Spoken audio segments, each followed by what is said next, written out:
कल मोदी जी ने देश के नाम संबोधन दिया और कहा महिलाओं का सपना टूट गया।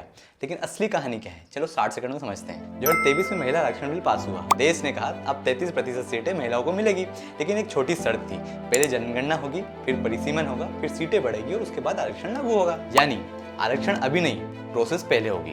2026 में नया ट्विस्ट आया। सरकार ने कहा नई जनगणना का इंतजार क्यों करना है, चलो 2011 की जनगणना के आधार पर परिसीमन कर देते हैं और नई सीटें बढ़ाकर 850 तक ले जाते हैं। यहीं से विवाद शुरू हुआ। विपक्ष बोला रुको, 2011 की जनगणना के आधार पर सीटें बढ़ाओगे तो फायदा किसको होगा, उत्तर भारत की दक्षिण भारत। अब उत्तर भारत दक्षिण भारत कैसे आया, तो 2011 के बाद उत्तर भारत के राज्यों में जनसंख्या तेजी से बढ़ी है और दक्षिण भारत के राज्यों में जनसंख्या पर नियंत्रण आया है। तो यदि महिला आरक्षण बिल परिसीमन के आधार पर होगा तो दक्षिण भारत की सीटें घटेगी और उत्तर भारत की सीटें बढ़ेगी। इसलिए विपक्ष ने बोला कि नहीं, पहले जनगणना कराओ, उसके बाद फिर आप महिला आरक्षण बिल लागू करना। और यहीं से कहानी बन गई महिला आरक्षण उत्तर बनाम दक्षिण भारत। और यहीं से शुरू हुआ राजनीतिक शक्ति का नया खेल। फिर वोटिंग हुई, बिल पास नहीं हो पाया क्योंकि 2/3 बहुमत नहीं था सरकार के पास। तो सच्चाई क्या है, सरकार कहती विपक्ष जिम्मेदार, विपक्ष कहता है सरकार जिम्मेदार। राजनीति जारी है, बहस जारी है, लेकिन सवाल वही है, महिलाओं को 33% आरक्षण कब मिलेगा और रोक कौन रहा है। आप क्या सोचते हैं, हमें कमेंट में बताइए।